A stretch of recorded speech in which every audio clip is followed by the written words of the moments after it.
Bonjour à tous et bienvenue dans cette neuvième édition d'Epoch Talk. Nous sommes actuellement jeudi 26 mars 2026. Aujourd'hui, grosse édition avec 5 sujets, mais avant ça, je répète que nous sommes disponibles sur toutes les plateformes de podcast, Apple Podcast, Spotify, et nous sommes aussi en direct sur le Discord de POC. Et aussi, l'épisode sera retransmis sur YouTube. Pour les gens qui sont actuellement sur Discord, n'hésitez pas à lever la main et à parler si vous voulez. On essaie de un peu plus adopter un format de table ronde. Donc voilà, vraiment, vous gênez pas si vous voulez parler de quelque chose ou même si vous voulez parler dans le chat. Vraiment, il n'y a pas de souci, faites-le, c'est le but. Et aujourd'hui, comme j'ai dit, 5 sujets. Voilà, gros jour aujourd'hui de Pack Talk.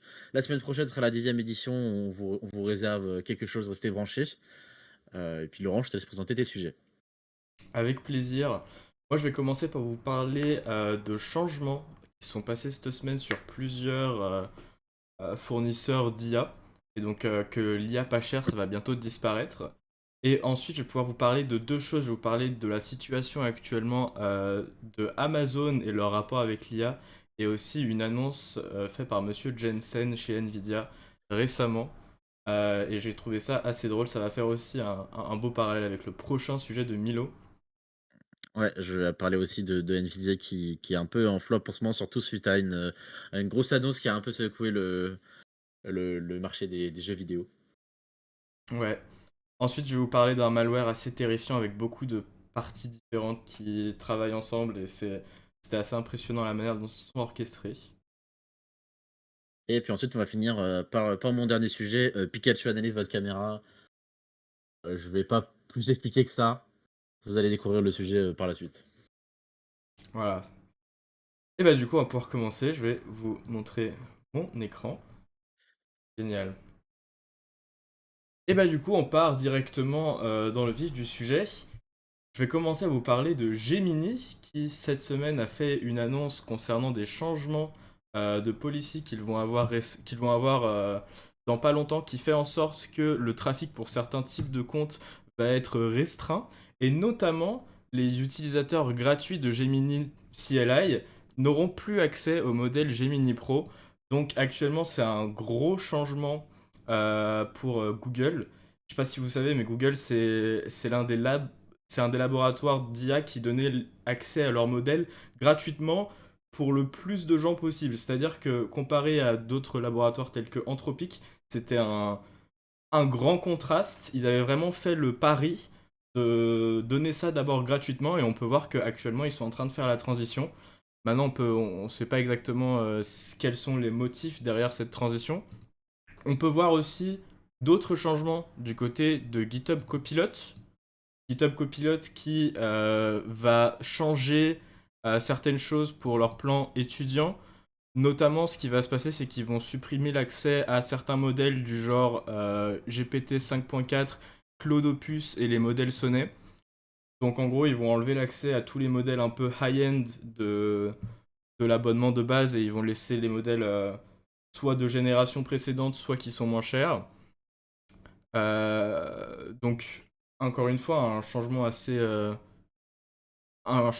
majeur, même si je sais pas si beaucoup de gens utilisent GitHub pour étudiants, je suis pas trop sûr.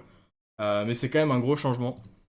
Autre changement sur OpenCode, donc un harness un peu comme Cloud Code ou Codex CLI, ou encore Gemini CLI, mais du coup qui est open source et qui supporte plein de modèles, et ben ils vont changer aussi leur payment plan. Ils vont plus inclure enfin ils vont plus pouvoir utiliser les subscriptions Cloud Max parce qu'ils ont eu des problèmes légaux suite à ce que Anthropic a pu faire concernant leur policy d'utilisation et tout ça. Donc ouais, ça ne sera plus d'utilisation chez eux. Maintenant, j'ai une question à vous poser. D'après vous, quel est le modèle d'IA ou alors la manière dont les gens utilisent le plus l'IA? Quel est le modèle le plus utilisé actuellement? Est-ce que des gens peuvent faire un peu des retours? Ou toi, Milo, qu'est-ce que tu penses que c'est? Le modèle le plus utilisé, qu'est-ce qui est le plus utilisé quand tu fais des... en IA actuellement? Qu'est-ce qui est le plus Je sais utilisé? pas, en vrai, je dirais que le dev ou tout le monde? Tout le monde. dirais, je dirais GPT, GPT en vrai. GPT, ok. J'ai un chat GPT dans le chat, j'ai un deuxième chat GPT, ça part sur chat GPT actuellement. Ok. Et ben en fait, je vais vous surprendre un petit peu, mais l'IA la plus utilisée actuellement, c'est celle-ci. C'est en fait l'IA d'Overview qui apparaît sur une Google Search quand tu fais une recherche Google. Ce qui apparaît ici, du coup, c'est Gemini. C'est actuellement ce qui est le plus utilisé et ce qui fait le plus de trafic. Et c'est voilà, c'est ceci l'IA la plus utilisée actuellement. Et du coup, en partie avec ces changements, euh, il s'est passé un truc récemment sur Google aussi. Mais je sais pas si vous avez remarqué, mais récemment vous voyez plus trop cette AI Overview, elle a un peu disparu des radars, on la voit plus trop. Et c'est à juste titre parce qu'ils ont aussi changé le fonctionnement de ceci. En fait, maintenant, à part si t'as la Google intégration IA Workspace, je sais plus trop quoi, dans tes settings d'activer, tu ne vois plus l'IA Overview sur une recherche Google. Ce n'est plus activé par défaut, c'est un truc qu'il faut aller activer à la main. Donc, un gros parallèle avec le fait qu'ils viennent de supprimer l'accès gratuit sur Gemini CLI, parce que du coup, ils enlèvent par défaut l'utilisation de ça, qui va leur supprimer pas mal de coûts de leur côté, j'ose espérer en tout cas. Donc, pas mal de choses qui disparaissent, du moins qui sont pas accessibles par défaut. Pour revenir plus précisément sur ces changements chez Gemini, pourquoi est-ce qu'ils ont fait ces changements et qu'est-ce qu'ils ont changé exactement? Un peu à la manière de Claude il y a quelques mois maintenant, quand ils ont interdit l'utilisation de Gemini CLI avec des services tiers, et ben en fait Gemini commence à faire la même chose et du coup bah maintenant tu n'as plus le droit d'utiliser Gemini CLI avec un outil third party donc qui va juste venir utiliser ton abonnement Gemini. Tu peux juste utiliser ça à travers Gemini CLI, tu n'as pas le choix, sinon t'es banni. C'est la détection d'abus, comme ils appellent ça. La priorité... La priorité du trafic va maintenant du coup aller vers les abonnements qui sont payants. Ce qui d'ailleurs, si vous me demandez, ça aurait dû potentiellement déjà être le cas. Je comprends pas pourquoi ils priorisaient pas les abonnements qui étaient payants et enfin bref, pourquoi est-ce que c'était au même niveau que les abonnements gratuits? Passons.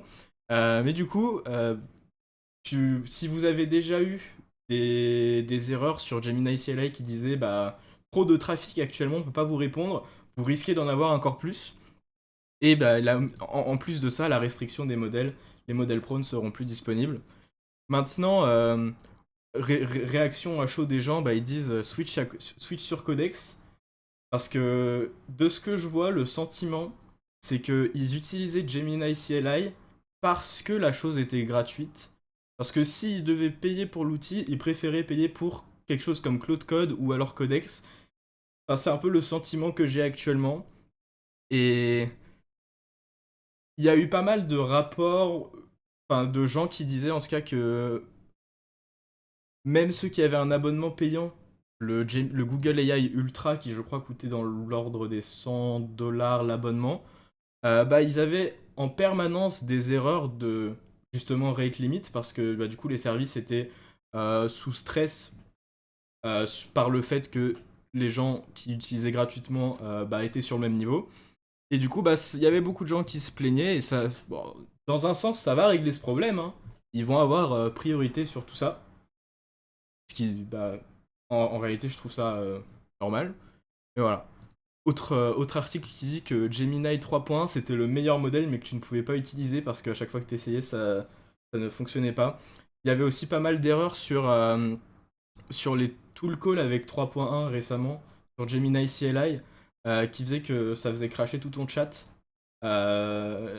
Donc pas cool. Mais voilà. Après on sait que globalement l'IA, enfin ça se paye quoi, c'est de la compute, c'est pas gratuit. Et du coup, on peut quand même faire un parallèle avec le fait que les prix de l'IA actuellement sont... Bah, depuis l'apparition de l'IA dans le mainstream, fait que de baisser. On voit clairement que les prix pour 1 million de tokens en moyenne par nouvelle release tend à descendre. Donc si on compare par exemple avec les pricing actuellement sur ChatGPT, OpenAI, l'un des modèles les plus chers actuellement sur leur API, c'est toujours un modèle qui a environ 3 ans, 4 ans, 2 ans, 3 ans, je sais plus exactement, ChatGPT 4 32K. Et c'est toujours pour le coup un des modèles les plus chers parce qu'ils n'ont pas update leur pricing. Et on voit du coup que si on compare ce ChatGPT 4 que tu peux avoir à 60$ pour millions de tokens entrés, 120$ pour millions de tokens sortis, comparer ça à un ChatGPT 5.2 ou alors un ChatGPT 5 qui est à 1$ pour millions de tokens entrés et 10$ pour millions de tokens output, ça fait quand même une grande baisse de prix pour une augmentation de compute assez énorme, on soit d'accord. Donc bon, je suis d'accord qu'il faut que ça se paye, et je suis d'accord de tout ça, mais on peut voir actuellement qu'il y a une transition très claire qui est en train de se faire, et que l'IA gratuite, ça tend un peu à disparaître. Toi, Milo, qu'est-ce que tu en penses de tout ça? En effet, je trouve ça un peu triste venant de Gemini, surtout que genre, leur principal avantage, ça a toujours été que genre, ils aient quand même une grande partie gratuite. Gratuite à tout le monde. Et puis là, pour l'instant, c'est sur le CLI, mais j'imagine qu'ils se disent qu'ils vont. Enfin, que dans leur but, c'est de mettre ça aussi sur le Gemini normal et de limiter les modèles pro. Donc je trouve ça un peu triste. Mais bon, je pense que bout d'un moment, ils n'avaient pas trop le choix. Parce que même quand Anti-Gravity est sorti, je me rappelle, on disait tous, non mais c'est pas possible, le Anti-Gravity peut pas rester gratuit comme ça, c'est juste trop fort. Au final, ça le reste encore. Donc je pense qu'ils poussent vraiment à fond Gemini et que vraiment prennent des initiatives que quand c'est vraiment poussé. Et puis pareil pour le truc Gemini CLI et tout, ça me rappelle un peu le truc Claude du tout premier POC Talk là, où ça limitait les usages à autre chose que Claude Code. Donc voilà, ça me rappelle un peu tout ça. Ouais, j'avais vu des rapports pendant que je faisais mes recherches que... alors j'ai plus les sources, donc j'ai plus les nombres exacts en tête, mais pour Anti-Gravity, il y avait des gens qui se plaignaient que les rate limits étaient pas accurate avec ce qu'ils avaient payé pour leur plan. Quelque chose du genre que les limites devaient se reset toutes les 5 heures pour Anti-Gravity, mais qu'en fait c'était plus quelque chose comme 15 heures. Du coup, ouais. Après, ouais, actuellement c'est que officiel pour le Gemini CLI, mais comme on peut le voir, ils ont aussi enlevé par défaut la AI Overview quand tu fais une Google Search. Donc il y a pas mal de choses qui tendent à disparaître, quoi. Ils ont augmenté de fou les rate limits sur Anti-Gravity, me dit Aurélien. Bah, je te crois. Je sais pas exactement, mais ça paraît cohérent. Alors ça, je suis plus trop Anti-Gravity, donc je pourrais pas dire non plus. Ouais, voilà. Bah écoutez, on peut passer à la suite si personne n'a d'autres commentaires à faire.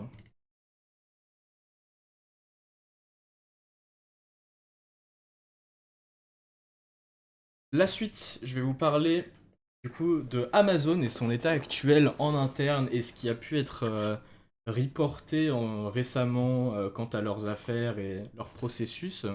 Mais d'abord, je vais commencer à vous parler de ce qu'il s'est passé un peu récemment, donc un peu un foreplay pour expliquer le contexte. En octobre dernier, ils ont cut off 14 000 personnes de leur emploi, donc des ingénieurs slash développeurs. Ça, c'était à la suite de l'adoption de l'IA en masse chez Amazon. Donc ça représentait environ à l'époque, je crois, 5% ou peut-être 4% de leur effectif total d'ingénieurs. Et récemment, donc en début d'année, ils ont encore laissé partir 16 000 autres personnes dans un autre effort de passer l'entreprise à l'utilisation de l'IA. Donc tout ça, c'est dans un contexte de perte un peu de capacité technique de l'entreprise et de connaissances empiriques de tout ça. Et globalement, ce qui s'est passé le 5 mars de cette année-là, il y a eu en fait plusieurs outages, notamment un de 6 heures qui s'est passé. Et on peut avoir d'autres rapports internes de Amazon qui disent que, en fait, Amazon actuellement, ils obligent les développeurs à utiliser du coup l'IA Donc jusque-là, je pense que vous avez pu voir ça un peu dans pas mal d'entreprises et ça devient assez courant. Et Amazon, ils disent, oui, alors on veut que 80% de nos développeurs utilisent l'IA au moins une fois par semaine, et tout ça, c'est parce qu'on veut aller plus vite et tout ça. Jusque-là, potentiellement raisonnable, tout va bien. Jusqu'au moment où, en fait, on se rend compte que quand ils disent IA, ils veulent pas dire IA, ils veulent dire Kiro. Et pour ceux qui ont déjà entendu parler de Kiro, c'est leur compétiteur développé chez Amazon pour Cursor. C'est du coup l'IDE avec IA intégré, développement agentique de chez Amazon. Et du coup, tu ne peux littéralement pas utiliser d'autres outils comme Claude Code ou n'importe quoi. Et il y a pas mal d'ingénieurs chez Amazon qui disent ne pas être contents parce qu'ils ne peuvent pas utiliser Cloud Code et ce serait bien plus efficace pour eux s'ils pouvaient utiliser d'autres outils aussi. Mais actuellement, ils sont obligés d'utiliser Kiro. Aussi, euh, oui, bah du coup Kiro, présentation un peu rapide. J'ai déjà eu l'occasion de l'utiliser une fois pour un workshop Amazon et en fait, c'est un peu le principe de spec development, c'est-à-dire que tu lui écris un fichier Markdown avec ce que tu veux qu'il écrive, ce que tu veux qu'il code, tu lui écris la spec, et ensuite il va aller écrire. Sauf que, ne serait-ce que dans l'espace d'un workshop de peut-être 2 heures sur un petit projet, à la fin j'avais peut-être une quinzaine de fichiers Markdown avec plusieurs centaines de lignes, et le truc ça devenait infernal. Genre moi si je devais push ça pour travailler sur une repo pour laquelle pour laquelle j'ai un intérêt à maintenir, enfin, ça devient vite un enfer. Surtout qu'à chaque fois, ça perd en efficacité. Si à chaque fois tu dois lui donner 5 fichiers, ne serait-ce que 5 fichiers à 500 lignes, l'agent il va être noyé dans du contexte et il va rien comprendre. Donc, personnellement, complexe la situation avec Kiro. Aussi, euh, du coup, en décembre 2025, il y a eu un outage qui a été causé par le légendaire Kiro. Un outage qui a duré 13 heures sur une partie des WS parce que Kiro, en fait, il a décidé que la meilleure solution et la meilleure course d'action pour résoudre un problème qu'on lui avait donné, c'était en fait de supprimer toute la prod et de repartir de zéro. Donc, aussi, fun fact, cette instance Kiro avait accès à la production. Ce n'était pas un environnement de développement.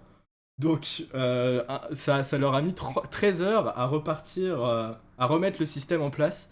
Et du coup, c'était un peu une opportunité d'apprentissage pour Amazon. Sauf que, bah, du coup, ensuite, ils ont pas vraiment blame l'IA, ils ont blame plutôt la personne qui utilisait Stia. Bon, en vrai, fair enough, enfin, quand tu vois que l'IA, elle est actuellement en train de faire un RMRF de toute ta prod, tu réfléchis peut-être 2 fois. Mais quand même, c'est quand même Kiro qui l'a fait in fine, tu vois. Rumeurs disent que c'est à cause en partie de ça que en janvier, il y a eu ces 16 000 personnes qui ont été cut off de leur job. Donc voilà, ça c'est ça c'est Amazon.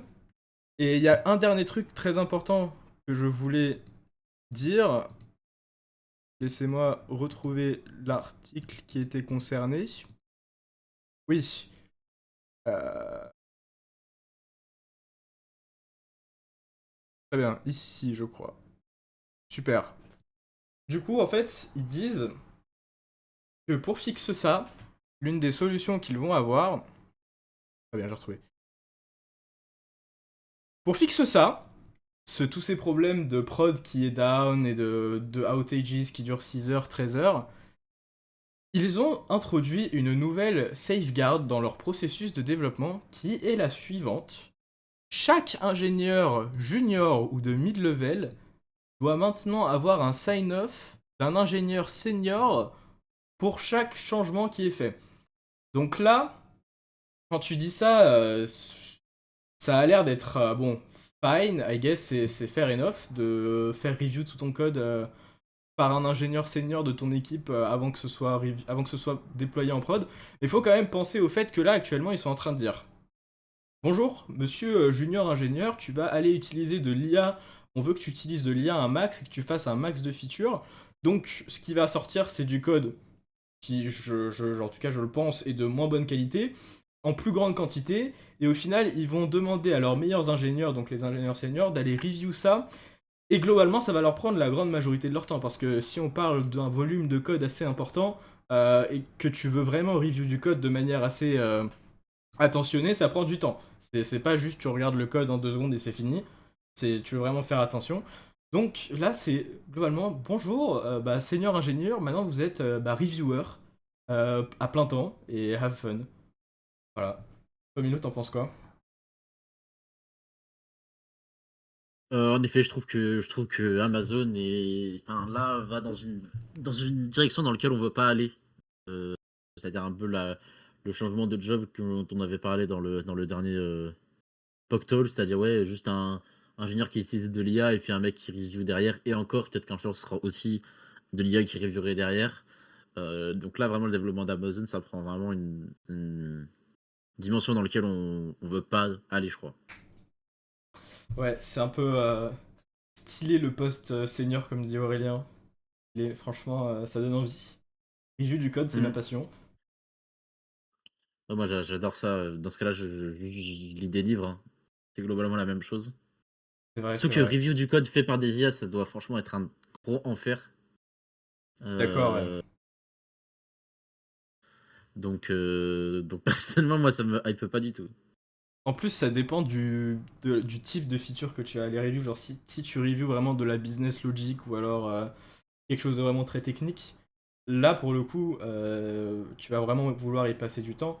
Mais par contre, si, disons, tu reviews un test, bah, tu vas passer moins de temps à review le test en lui-même, tu vas plutôt regarder si le test est passé et regarder rapidement ce qu'il est en train d'essayer de faire. Genre, ça prend moins de temps de review ce genre de choses. Donc, ça dépend un peu de tout ce que tu fais, mais dans l'optique que tu développes une feature complète, c'est énorme quand même. Ouais, vraiment. Et voilà, et à la fin, ils vont finir par demander aux IA de review à leur place, et puis ça va juste être ça, quoi. Comme a dit Reza la dernière fois, on va juste être des chefs d'orchestre d'IA, quoi. Ça va Ouais, être c'est ça ça, notre hein. formation maintenant. Bah justement, en parlant de chef d'orchestre d'IA, ça me fait une excellente transition avec mon prochain sujet. Monsieur Jensen ici, my goat, CEO de Nvidia, pas du tout my goat d'ailleurs, juste j'ai dit ça parce que c'est sorti tout seul. Mais du coup, il a fait une interview récemment pour sa release du DLSS 5 que Milo va pouvoir avoir l'occasion de vous parler. Il a dit qu'un ingénieur qui est payé 500 000 balles à l'année, si à la fin de l'année, il va voir cet ingénieur et que l'ingénieur il a dit qu'il a fait 5000, qu'il a utilisé 5000 $ de tokens, et bah du coup il sera pas content. Et que l'objectif pour Monsieur Jensen, c'est qu'un ingénieur utilise 250 000 $ de tokens par an pour le développement.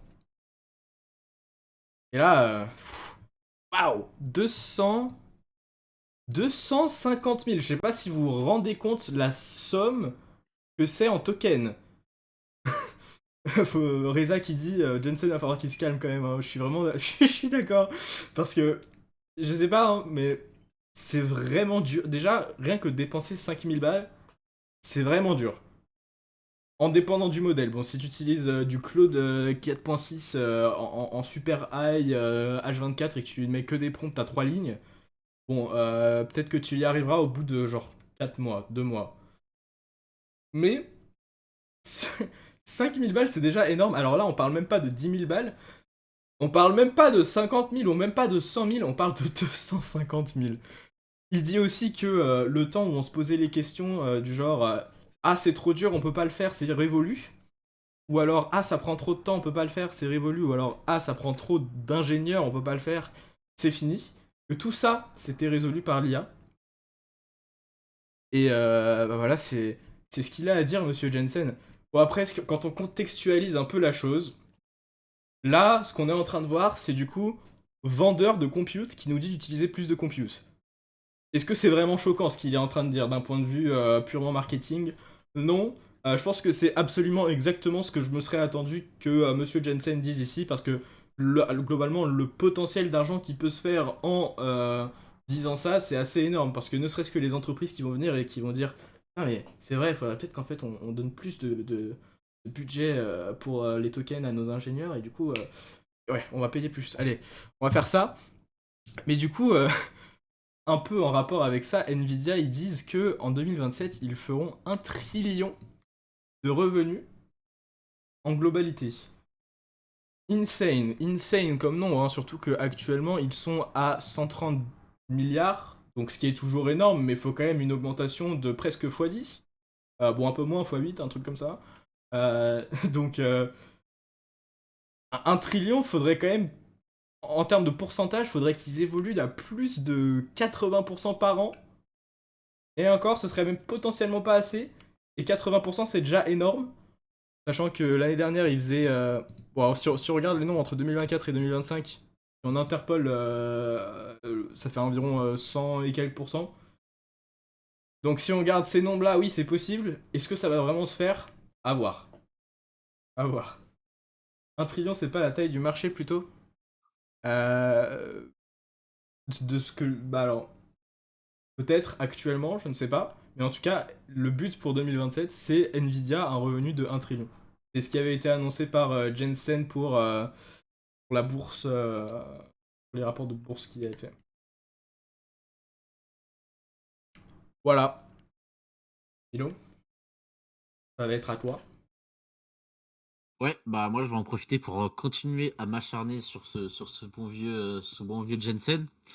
Parce que je sais pas ce qu'il avait pendant cette conférence, qui était du coup la GTC 2026, du coup la GPU Technology Conference faite par Nvidia, qui était à l'époque faite pour parler de cartes graphiques, etc. Mais qui maintenant est un peu faite pour parler software. Je vais juste le mettre en plein écran. Non. Voilà. Alors, en plus de ça, il a annoncé du coup l'arrivée du DLSS 5.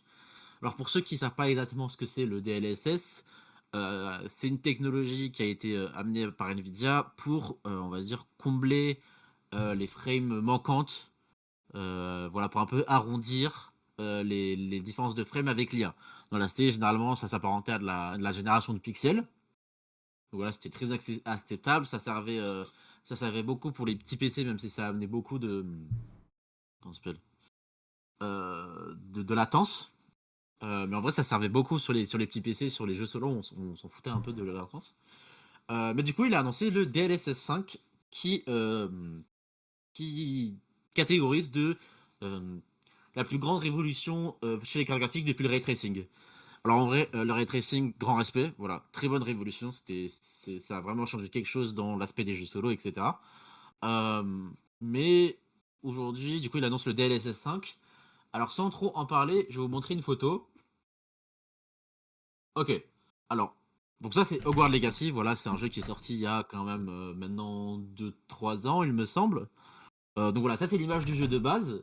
Et ça c'est l'image avec le DLSS 5. Vous préférez laquelle? Je remontre. DLSS 5 sans DLSS 5, avec le DLSS 5. Vous préférez laquelle? Ah, c'est fade, hein. Pas ouf, hein. DLSS 5 Aurélien. Waouh.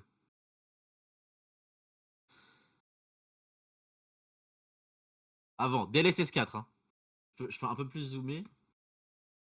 Voilà, c'est un personnage, c'est DLSS 5. Quoi? On Vous dirait que préférez c'est tous le devenu une 5? statue.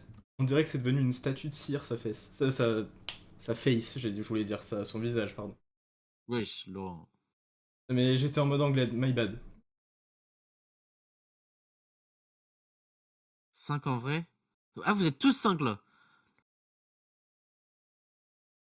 Non, d'accord, les personnages sont plus détaillés.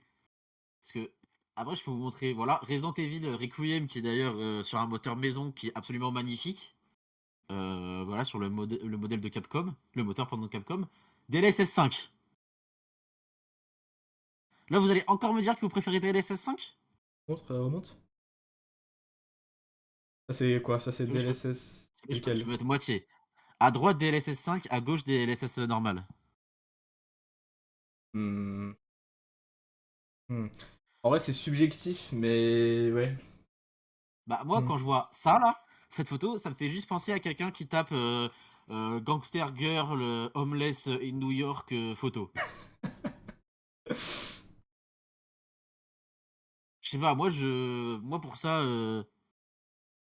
moi ça me fait penser à ça. Alors du coup, bon, on va revenir, je vais mettre fin au sondage, mais bon, ça me choque que autant de gens qui disent DLSS 5. Euh, alors, par où on peut commencer? Par où on peut commencer? Une image avec Starfield. Bon, le problème c'est que Starfield est un peu très mal codé. Du coup, je suis d'accord que là, pour le coup, ça rend mieux avec DLSS 5. Parce que ça, les gens,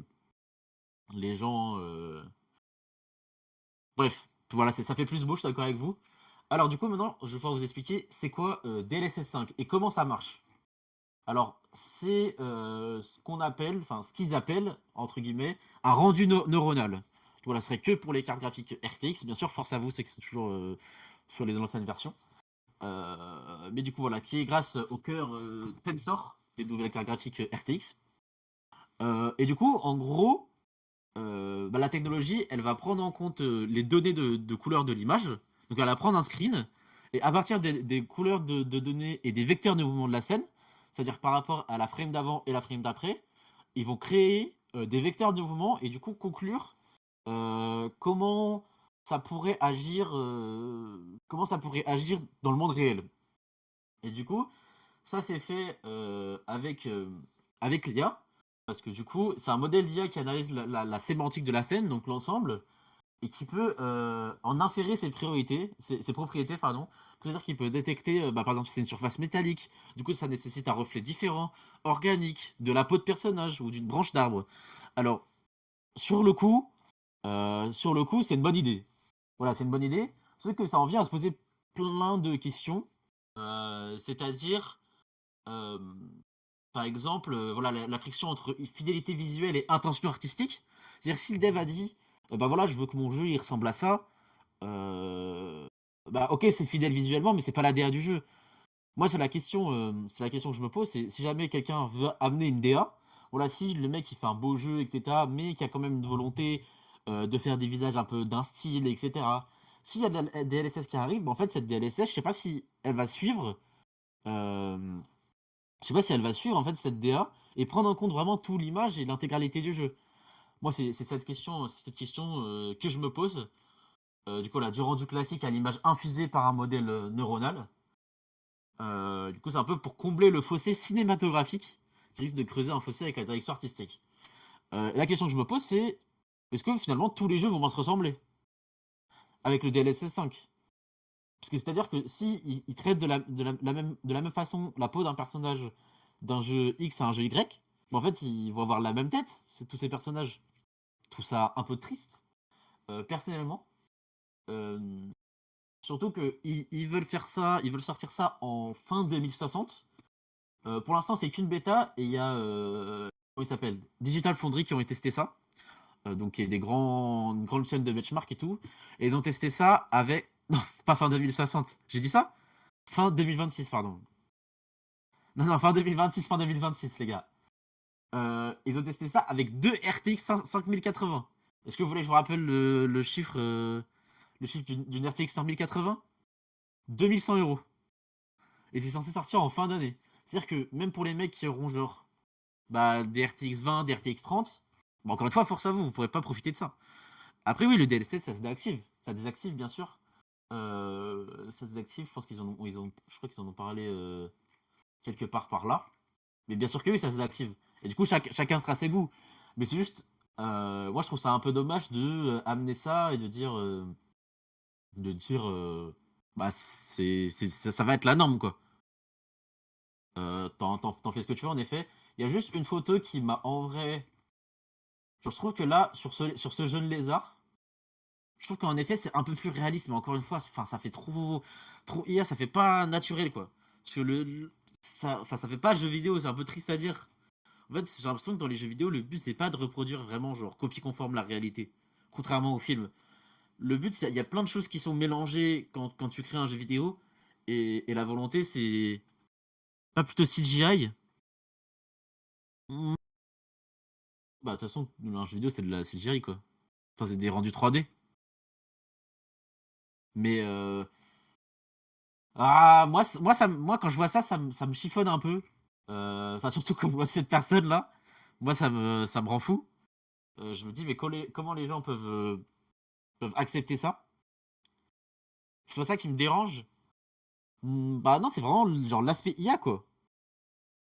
Genre l'aspect IA, vraiment tirer les traits à fond. Genre cette dame, peut-être parce qu'elle elle est pas si vieille que ça, vous voyez. Peut-être qu'elle a genre 55, 60 ans. Et là, elle se prend 30 ans direct. Elle se prend 30 ans dans la bouche, cette pauvre dame.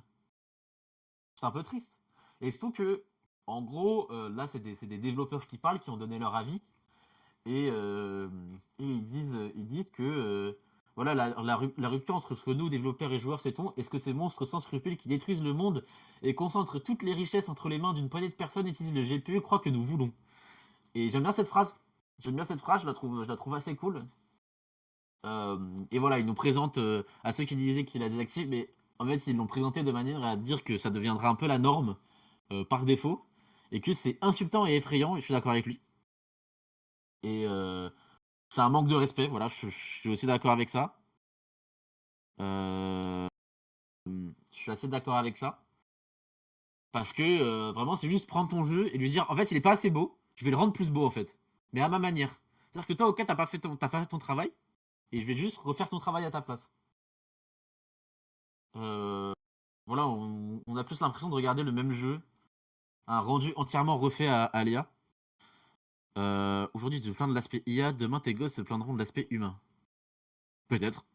Mais j'ai pas d'enfant pour l'instant, donc je sais pas ce qu'ils penseront. Et je pense que l'IA change tellement Voilà, cette photo est assez parodique.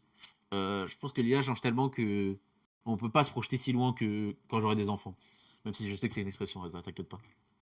Euh, Mais voilà, moi personnellement, je trouve ça un peu triste. Après, tout le monde a sa vision des choses et j'ai l'impression que vraiment ça a fait l'unanimité sur le DLSS 5. Je sais pas ce que t'en penses, toi, Laurent.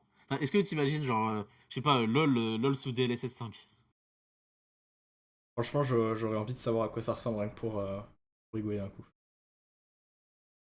Mais là, je remonte un peu la conversation parce que j'ai beaucoup parlé, j'ai pas eu le temps de se voir.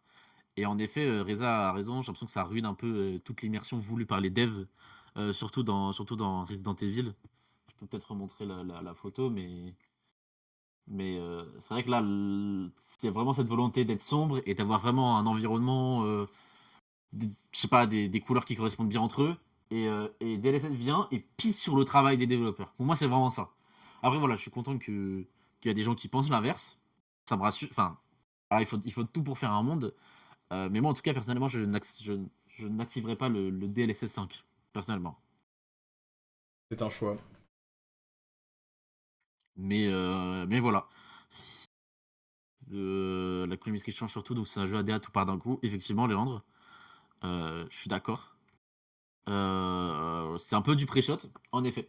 Donc j'espère que ça pré-shotera bien, parce que si. Même ça peut porter à des heures, on voit que DLSS, même DLSS 4 et 4.5, des fois ça mène à des artefacts de fou, et ça peut ruiner vraiment ton expérience de jeu. Donc j'espère que DLSS 5 sera un peu plus préparé à ça. Et puis je vois pas comment tu peux jouer à un jeu, euh, par exemple en Resident Evil Requiem c'est faux, mais par exemple à un jeu Unreal Engine 5 qui est très gourmand, et en plus lancer une IA qui analyse chaque frame pour réappliquer un fil par-dessus. Euh, Moi je dis force aux FPS et force à toutes les GPU qui nous écoutent. Ouais, mais s'ils le Et puis voilà. font... En vrai, des LSS, ça augmente pas les performances? Ou Bah ça c'est les baisse? censé. Je me souviens plus. Bah, DLSS Je sais 4, plus quel est... 4.5, ça améliore la visibilité, ça améliore un peu enfin, ça couvre un peu les problèmes de FPS, mais là, DLSS 5, j'ai l'impression que ça va atomiser les FPS, quoi. Ok. Parce que, il est où? C'est quand même un contraste assez marquant, du coup, parce Ouais, qu'il passe d'un enfin, outil... Il passe d'un outil, du coup, de... DLSS, c'est bien de la génération de frame, on est d'accord? ouais, ouais. Il passe d'un outil de génération de frame, donc dans l'optique d'améliorer la performance, à un outil pour améliorer la qualité, enfin la qualité du rendu, mais du coup, si tu Hmm, perds en performance, ça change pas mal d'optique quand même. ouais. Donc voilà, automne 2026. Ils disent que là, pour l'instant, ils utilisent avec deux RTX 90, une pour charger le rendu jusqu'au DLSS 4.5 et l'autre juste pour le DLSS 5. Donc écoute, j'espère que ça prendra pas de retard. En tout cas, automne 2026, malheureusement, les Tech 3, on sera pas là pour le vivre. À moins qu'il y ait des gens qui vont à leur PC. GTA 6 plus DLSS 5. En effet, mais je pense que GTA 6 va être assez irréaliste pour pouvoir ne pas utiliser DLSS 5. Surtout d'ici à ce que ça sorte sur PC, bon, on sait pas trop ce que va devenir le monde. Mais voilà. Let's On va go. repasser au sujet de Laurent. Il a encore un petit sujet. Et ensuite, moi, un dernier sujet. Let's go. Super. Ok. Alors moi aujourd'hui du coup je vais vous parler d'une attaque de supply chain qui est assez similaire à des malwares qu'on a pu déjà voir dans le passé, notamment ce qu'on a pu voir avec Shai Hulud en décembre dernier, je crois que c'était décembre ou novembre peut-être, avec toutes ces repositories qui étaient infectées de par une vulnérabilité dans les CI qui faisait qu'elles pouvaient se self-reproduce sur d'autres repos en pushant du code. Enfin bref. Du coup, c'est assez similaire, mais c'est aussi une attaque qui a été très sophistiquée. C'est pour ça que je voulais un peu passer dessus et du coup détailler. Alors, il y a aussi du coup une partie de self-replication parce que du coup, ils vont chercher plusieurs tokens. Ils vont chercher notamment des credentials NPM pour voir si tu peux release des packages NPM, des tokens GitHub en fonction de là où l'environnement est déployé, ou alors juste des clés SSH pour ensuite pouvoir push du code malveillant sur des repositories variés. Donc, en fait, ça a commencé par plusieurs packages qui étaient affectés. Et en fait, vous pouvez voir ici, il y a un petit truc dans ce code. Je sais pas si vous voyez, il y a un petit problème. Il y a un peu le désert du Sahara, genre en plein milieu ici, genre un gros espace vide. Et en fait, ça, ce qui se passe, c'est que dans ce code, ils ont caché euh, ils ont caché la blinde de caractères du coup Unicode qui ne sont pas affichables de base, enfin qui ne se render en absolument rien, mais du coup qui sont là. Et du coup, ce qui se passe dans cette payload que vous voyez actuellement, c'est que ils vont décoder ces caractères Unicode qui vont se transformer en une payload qui vont ensuite exécuter dynamiquement avec un joli petit eval à la fin qu'on voit juste ici. Mais ça, c'est pas la partie impressionnante. C'est pas la partie impressionnante de la chose, même si bah, c'est quand même assez original de mettre ça, parce que globalement, si tu regardes dans un GitHub commit, ça ne s'affiche même pas. Genre, juste c'est un espace vide et ça s'affiche juste comme un saut de ligne. Tu vois même pas la différence, ça ne s'affiche pas. Et pareil, si c'est à la fin d'un fichier par exemple, c'est si tu regardes pas forcément avec beaucoup d'attention ou que c'est vraiment juste un package que tu vas installer, bah, généralement tu regardes même pas le code. Donc c'est un peu une mesure préventive, même si ça cache pas la chose. C'est pour ça qu'ils ont appelé ça Glassworm, que c'est du verre, tu vois à travers, mais pas vraiment. Enfin bref. Euh, la partie intéressante de ce worm, ça a été la partie C2. Donc C2, c'est quoi? C'est l'acronyme pour Control Server. Donc c'est l'endroit où toutes les requêtes malveillantes vont être centralisées pour pouvoir savoir qui a été infecté et pour pouvoir du coup récupérer toutes les credentials. C'est l'endroit où l'attaqueur il va tout envoyer ce qu'il a récupéré sur ta machine. Et en fait, ils ont utilisé la blockchain Solana pour stocker quelque chose qui va leur permettre du coup d'avoir un serveur C2 qui est impossible à takedown. Donc, comment est-ce qu'ils ont fait ça? Donc, une fois qu'ils ont pu décoder le code qui se passe ici, la payload, tout encodé en UTF-8, enfin avec des caractères Unicode, ils récupèrent quelque chose qui ressemble à ça. Donc, ils récupèrent quoi? Ils récupèrent une adresse Solana, donc un wallet classique. Et donc, sur ce wallet, ils vont récupérer la dernière transaction. Et ils vont pouvoir regarder un certain field qui s'appelle memo, où globalement c'est juste une liste de bytes, qui va contenir l'adresse du serveur C2 actuel. Et donc ça c'est vraiment du génie, parce que globalement du coup ils vont pouvoir envoyer tout ça une fois avoir décodé. Alors, c'est moi juste sortir de cette vue. On peut voir ici sur SolScan que le mémo ici contient un link, donc dans un objet JSON. Ça c'est juste encodé en base 64, mais c'est une adresse IP globalement qui a été encodée. Ils vont pouvoir envoyer tout ça sur cette adresse IP là en tant que du coup honeypot. Et pourquoi c'est du génie? Parce que du coup c'est immutable. La blockchain, tu vas pas pouvoir changer un bloc, tu vas pas pouvoir changer les transactions d'un wallet, tu vas pas pouvoir supprimer un wallet. C'est globalement un truc qui est impossible, plus ou moins, à supprimer. Et en plus, globalement, ça leur coûte presque rien, parce qu'une transaction Solana, ça peut coûter quoi? Bah tiens, ils ont mis un exemple ici. Au minimum, ça peut coûter... Ouais, voilà. Une fraction de centimes. Donc ça coûte vraiment rien, et c'est juste un moyen de stocker du coup cette IP adresse de manière gratuite. Et la partie encore plus génie de ça, c'est que, imaginons que ce serveur il est takedown, qui fonctionne plus, ou alors qu'ils ont changé de version, quoi que ce soit, raison XY, bah ils font juste une nouvelle transaction qui leur coûte presque rien, et ils stockent une nouvelle adresse IP. Donc ça c'est la première étape, et déjà c'est assez sophistiqué, c'est... Je dis pas que c'est du jamais vu, mais c'est assez rare de voir un système qui est aussi durable. Généralement, c'est juste ils mettent une API, une adresse IP en dur et ils s'embêtent pas plus que ça. Là, ils ont cherché vraiment à rendre la chose plus légitime. Maintenant, la troisième étape. Qu'est-ce qui se passe quand on va du coup sur cette adresse IP? Eh ben, on récupère une payload qui est encryptée. Donc, ouais, alors déjà, elle est chiffrée en base 64 et ensuite elle est encryptée. Donc là, vous allez me dire, d'accord, mais du coup, comment est-ce qu'il va faire pour décrypter ça? Parce qu'il va s'en servir pour quoi? Eh bah, bon, si on regarde dans les headers dans la réponse ici, là, je sais pas vous, mais je vois quelque chose qui s'appelle la secret key, qui contient une clé actuellement qui, bah, du coup, va pouvoir décrypter ce message.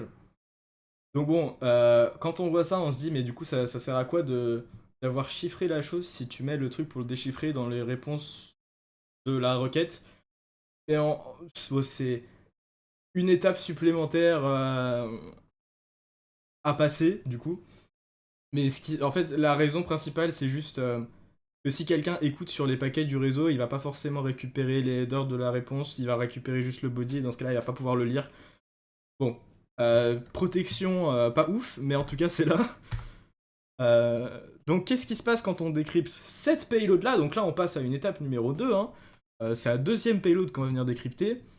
Donc ici, il va y avoir plusieurs wallets qui vont être écrits. Donc ça, c'est les... Enfin, ça va être les wallets du coup de l'attaquant où il va pouvoir potentiellement transférer des fonds, mais il va aussi chercher les wallets qui sont disponibles sur la machine de la personne. Donc il va chercher s'il y a l'extension par exemple MetaMask qui est installée, s'ils ont des wallets Trust Wallet, Phantom Coinbase, tout ça, tout ça. Et ils vont pouvoir récupérer toutes ces informations-là.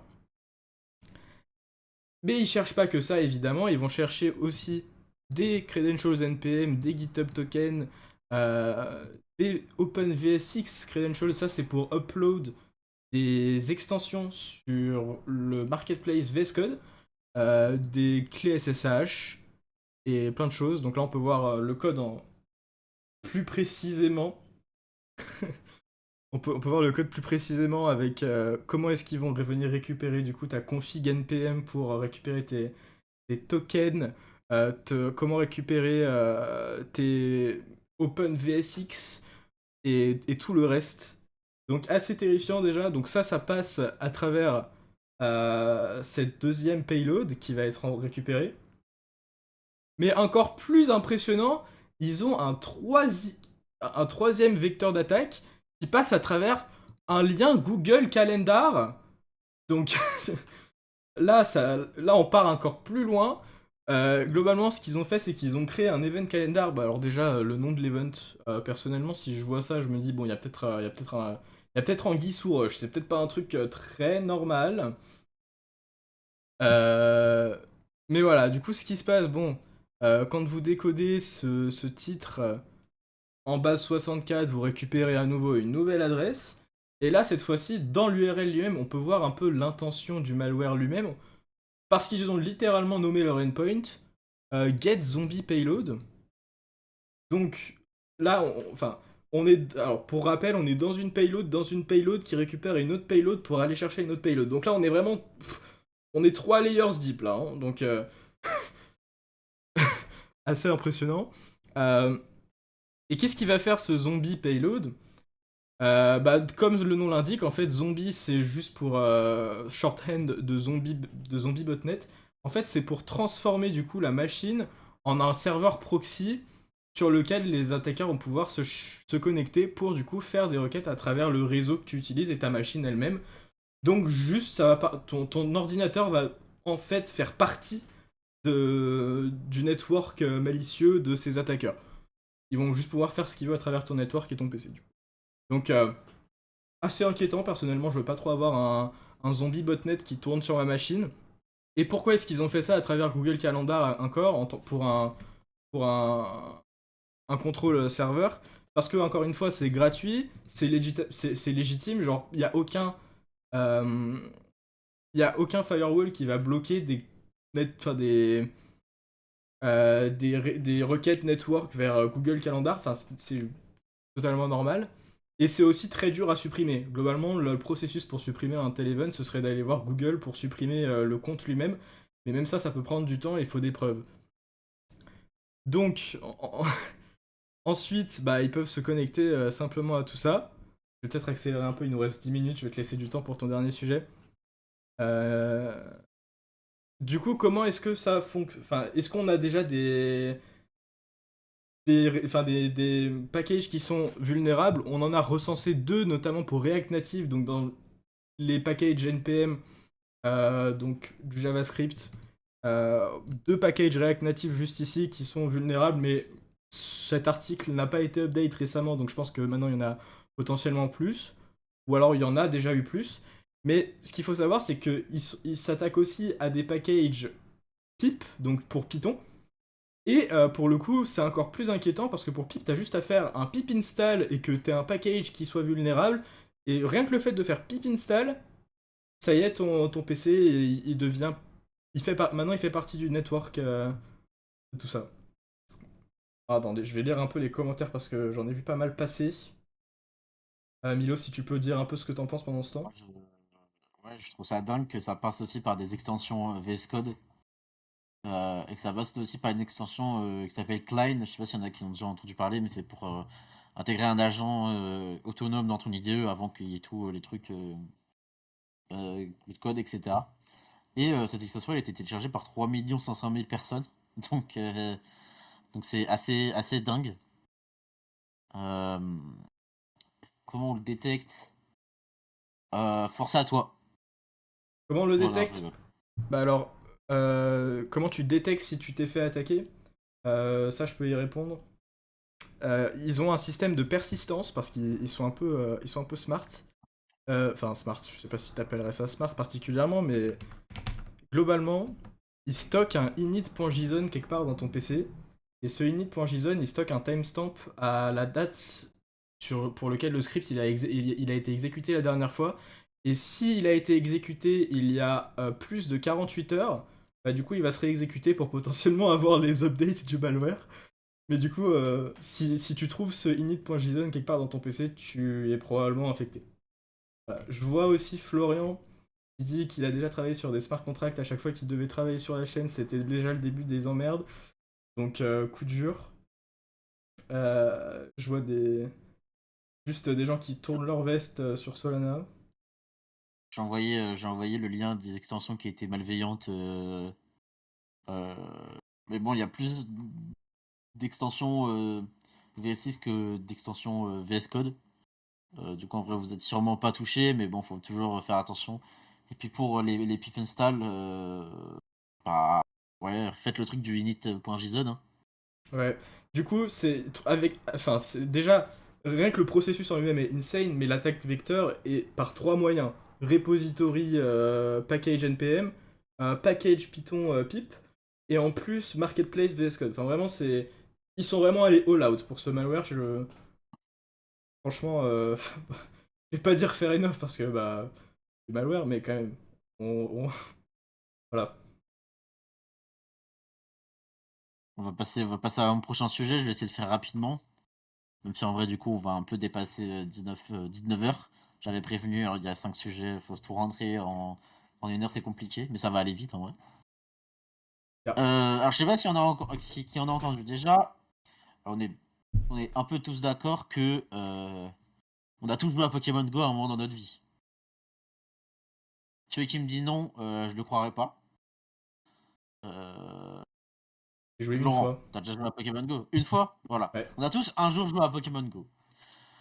Il s'avère que la semaine dernière, il y a la MIT Technology Review qui a découvert qu'en fait, la société américaine Niantic, du coup, la société qui a été derrière Pokémon Go, etc., maintenant ont utilisé plus de 30 milliards d'images collectées auprès des joueurs du monde pour, euh, pour créer un peu une carte entière.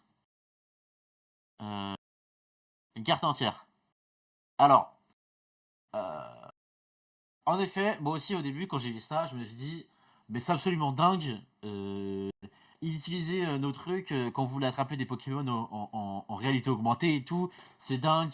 Ils pensent pas à nous, à nos données, etc., etc. Mais en fait, c'est pas ça. Voilà, je vous rassure directement. Vous inquiétez pas. C'était un nouveau truc qu'ils avaient intégré en 2020 qui permettait un peu de scanner. Voilà, depuis 10 ans, les millions de joueurs qui ont inventé les rues ont alimenté cette base de numération 3D du temps réel avec des clichés de monuments, coins de rue et autres chemins escarpés. Et du coup, ça, c'est avec. Voilà, on dit que ouais, est-ce que les données elles ont été collectées à l'insu des joueurs. Sauf que bon, il y avait des mots qui disaient apparemment dans la condition générale qui disaient la fourniture, le développement et la favorisation des services, enfin que les métadonnées collectées serviront à la fourniture, le développement et la favorisation des services, produits et technologies des sous-licenciés et cessionnaires de Niantic.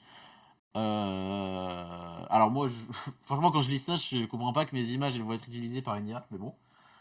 Mais du coup, voilà, c'est quelque chose au niveau 20 du jeu, c'est quelque chose où les joueurs ils pouvaient se déplacer en scannant l'environnement. Et du coup, ça permettait d'enregistrer ces données visuelles du jeu. Euh... Capture en air, ouais, personne fait ça. Et de toute façon, c'était pas le but. Là, c'était vraiment. Genre, je sais pas quand ça marchait. Bah, apparemment, tu pouvais te déplacer tout en scannant l'environnement pour, je sais pas, peut-être trouver des Pokémon, je sais pas trop quoi. Euh, Et voilà, avec ces données, du coup, Niantic, il les récupéré. Du coup, grâce à ça, ils ont pu découvrir plein de personnes, plein de chemins. Faire spawn le tien. Ok, ok, je vois. Mais du coup, on a découvert que ces données servaient aujourd'hui à une entreprise de robots livreurs. Qui est derrière cette entreprise de robots livreurs? Ce bon vieux Sam Altman, encore une fois. J'ai l'impression qu'on le découvre, qu'il est là à chaque POC Talk. Mais On va non! peut-être un jour l'inviter, hein. On va peut-être l'inviter un jour. Mais voilà, en gros, c'est des robots livreurs voilà, qui se déplaçaient majoritairement aux États-Unis. Et en fait, ces robots livreurs, ils avaient besoin de données en milieu urbain. Parce que du coup, généralement, en milieu urbain, les signaux GPS, ils étaient. Voilà, il y a des interférences radio, etc.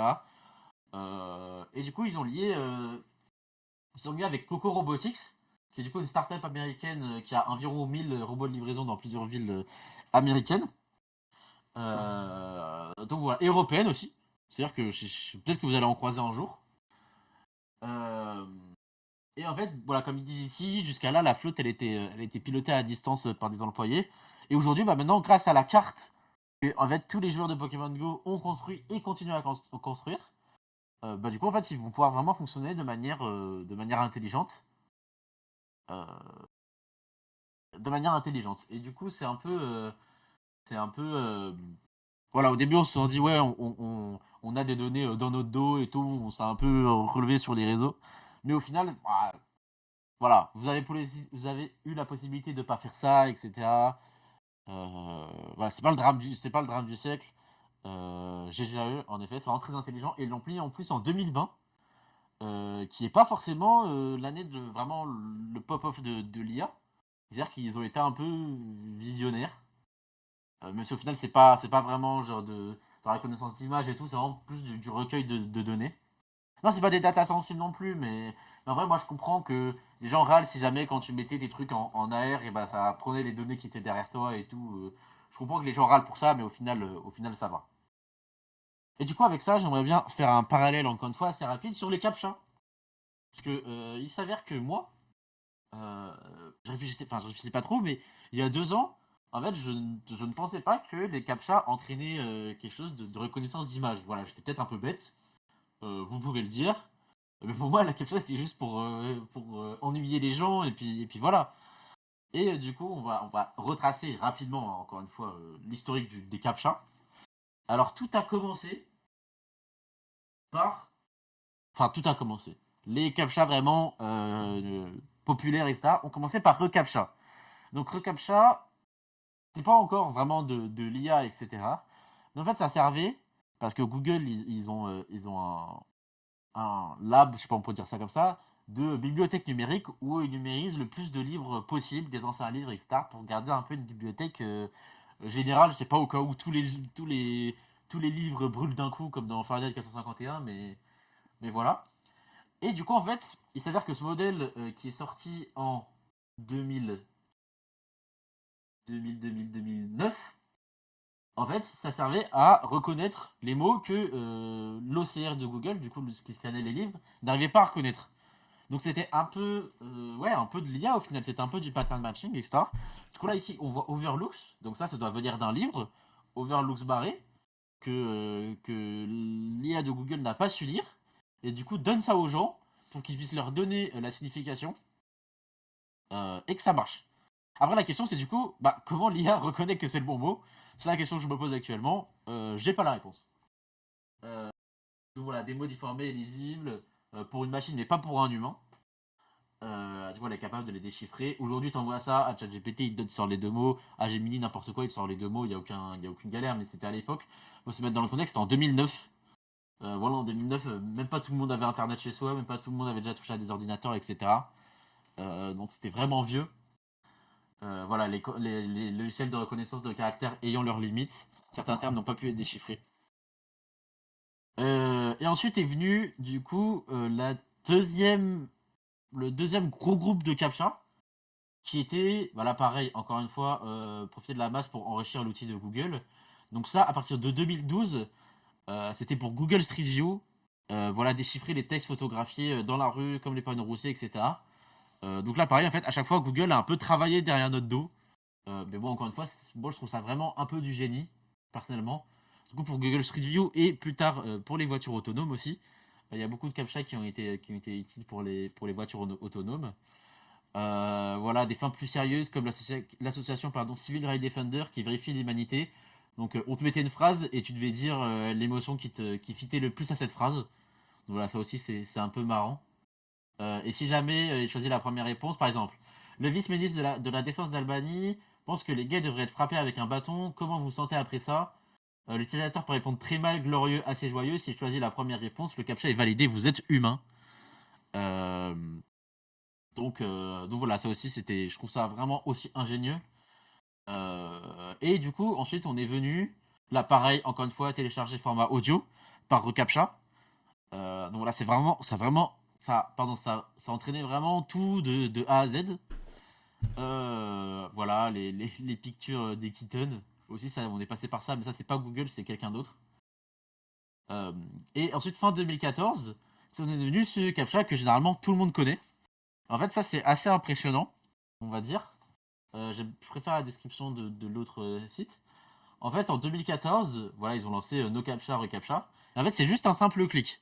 En fait, à partir d'un simple clic, Cloudflare fait ça aussi actuellement. À partir d'un simple clic, comment on peut prouver que c'est un robot? En fait, ils vont lancer voilà, l'apprentissage automatique, machine learning, etc. Parce que si un humain aurait cliqué sur ce bouton, c'est pas de la même façon qu'un robot va cliquer sur ce bouton. C'est-à-dire si un robot va cliquer sur ce bouton, il va envoyer une ligne droite, zéro tremblement, à la même vitesse uniforme jusqu'à ce bouton. Et du coup, s'il clique dessus, bah, c'est pas lui. Alors qu'un humain, bah voilà, il y a des interférences qui passent, il y a le temps de réfléchir, etc. Donc tout ça, c'est pris en compte et tout ça, c'est appris par le modèle de reconnaissance pour conclure si c'est pas un robot ou pas. Et enfin, c'est sorti en 2014, c'est encore utilisé notamment avec Cloudflare. Bon, j'imagine que le modèle il a été amélioré, mais pour que Cloudflare utilise ça, c'est que c'est vraiment quelque chose de robuste et qui marche vraiment énormément.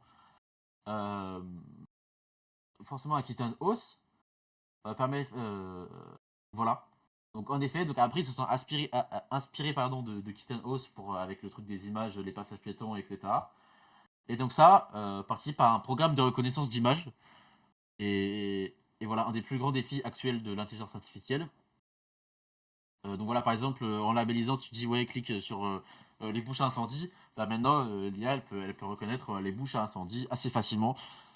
Et donc ça sert d'une part, comme j'ai dit, pour les IA de reconnaissance, et d'une part, comme j'ai dit, les voitures autonomes, qui était un grand challenge, qui est aujourd'hui un grand challenge, mais qui était un plus grand, j'ai l'impression, il y a 5 ans, pour cette histoire de voitures autonomes.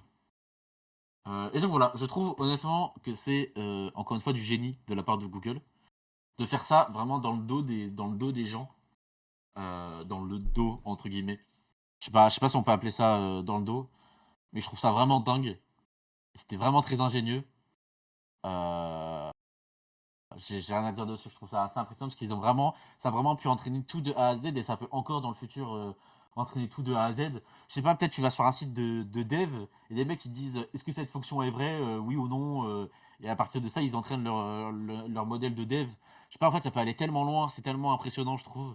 Je sais pas toi ce que t'en penses Laurent. Moi j'ai une question. Le principe d'un CAPTCHA, c'est pas que pour valider le CAPTCHA, tu dois connaître la réponse à l'avance? Parce que du coup, si il dépendait des réponses des gens pour avoir la bonne réponse, comment est-ce qu'il ensuite validait le CAPTCHA? Genre d'un point de vue... Bonne question. Comme Genre je t'ai dit d'un c'est point la de vue... même chose.